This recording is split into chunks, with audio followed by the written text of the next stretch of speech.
श्रीहभप सुरेश महाराज मदकट्टीकर यांचे काल्याचे कीर्तन संपन्न झाले।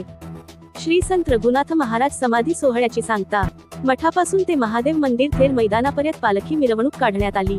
कोलसूर येथील श्री संत रघुनाथ महाराज यांच्या प्रतिवर्षाप्रमाणे यंदाही मूळ पुरुष श्री गुरु राघोबा व श्री संत रघुनाथ महाराज यांच्या समाधी सोहळ्यानिमित्त अखंड हरिनाम सप्ताह व ज्ञानेश्वरी पारायण सोहळ्याचे आयोजन करण्यात आले आहे। दिनांक 1 जानेवारी 2025 ते 8 जानेवारी 2025 पर्यंत। 8 जानेवारी रोजी श्रीहभप सुरेश महाराज मदकट्टीकर यांचे काल्याचे कीर्तन झाल्यानंतर पालखी सोहळा मिरवणूक मठापासून ते महादेव मंदिर थेर मैदानापर्यंत काढण्यात आली। थेर मैदानावरील महादेव मंदिरावर काला फोडल्यानंतर पालखी मिरवणूक गांधी चौक मार्गे थेट मठापर्यंत काढण्यात आली। त्यानंतर महाप्रसाद देण्यात आला।